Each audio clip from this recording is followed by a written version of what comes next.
has been mobilised to try to save Dom. It's the most pathetic, craven act of a bunch of pathetic, craven people that I think we've ever had in our history. Well, hang on. There are plenty of people on Twitter right now watching interviews that we're doing this afternoon saying, look, it's you, the media, that are doing this. Leave him alone. He's put his defence out there. The Prime Minister backs him. Let's move on. Well, people are entitled to believe that, and they're entitled to have that opinion. But then, what does that say about what sort of country we've become? I thought one of the most hysterically funny headlines today was the Daily Telegraph splash headline falling for that nonsense about opening a few markets. UK returns to normality. Yesterday was one of the most abnormal days in the political life of this country's history. And you can't just sweep this stuff under the carpet. Because, look, we may, not least because the lockdown is effectively breaking down, not least because of the way the government has handled it, we could be heading, let's say we are heading, for another wave of infection. Let's say at that point that the Prime Minister has to come out, as he did a few weeks ago, and say to the country, this is going to require the resolve of all of us. We've all got to play our part. We've all got to do our bit. And did you notice yesterday, Simon, how when he was giving that ridiculous 7 o'clock press conference, how he went through all the things the public should do? Did you notice that staying at home has just been dropped? And the scientific measures, the scientific measures are out the window.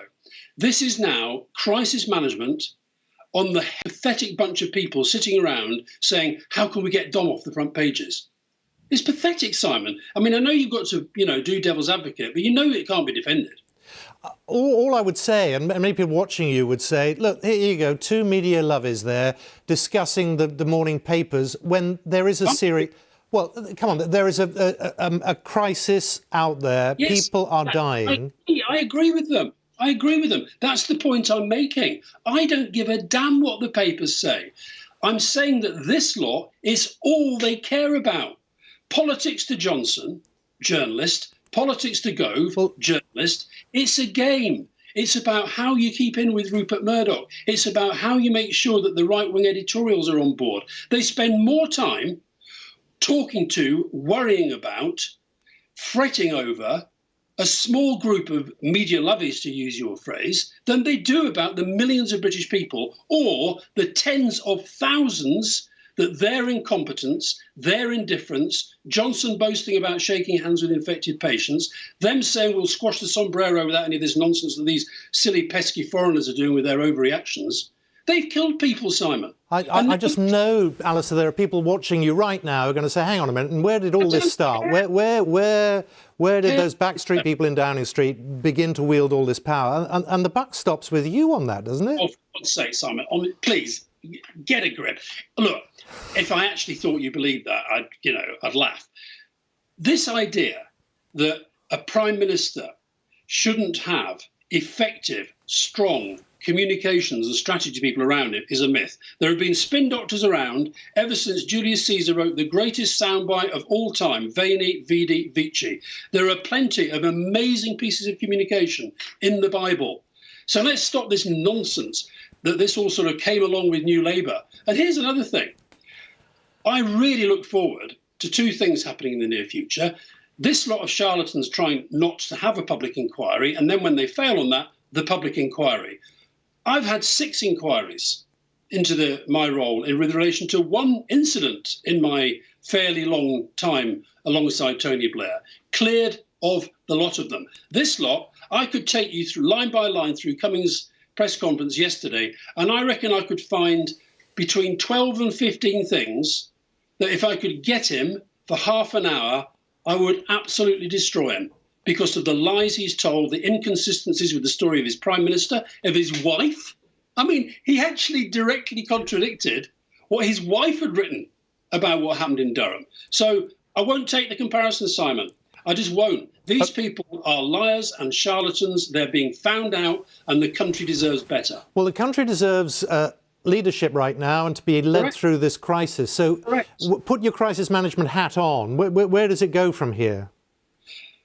There's no point asking me that, because from the start, listen, if your listeners want to know what I would think about in a crisis management, I wrote a blog on my website about 9 or 10 weeks ago now about and I was being supportive of the government, by the way, because I said at the start, this is off the scale hard, harder than anything we ever had to deal with, harder than anything Tony Blair had to deal with.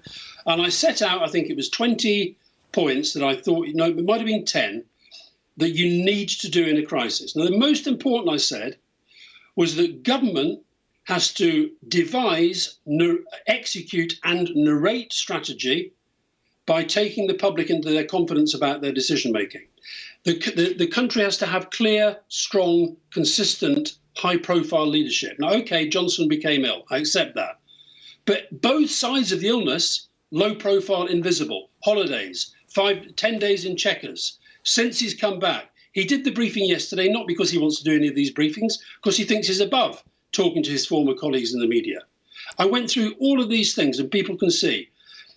They still apply, every single one of them. The need for a strong centre. Let me tell you about the centre. The centre isn't just about a clique in Downing Street. The centre, you ensure that every part of government is brought in, and that includes the London Mayor, the Scottish First Minister, the Welsh First Minister. What have they done with these people? They pushed them away. They've insulted them a lot of the time. And thereby, they've ended up where there's actually not even a coherent United Kingdom strategy. They're hopeless. They're utterly hopeless. So there's no point asking me what I would do, because they wouldn't do it.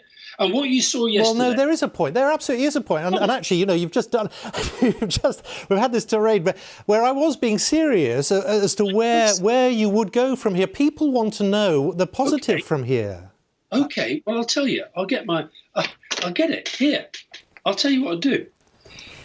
You need to develop, execute, narrate strategy. That means you have to have a clear strategy. They don't have one. What is their strategy at the moment? What is it? Don't know. You need to show leadership, a strong centre. You need to throw everything at the crisis. Number 4, they are throwing everything at saving Dominic Cummings. Here's one. Number 5, you have to use experts well. They're using experts as political cover. 6, you have to deploy a strong team. Oh my God.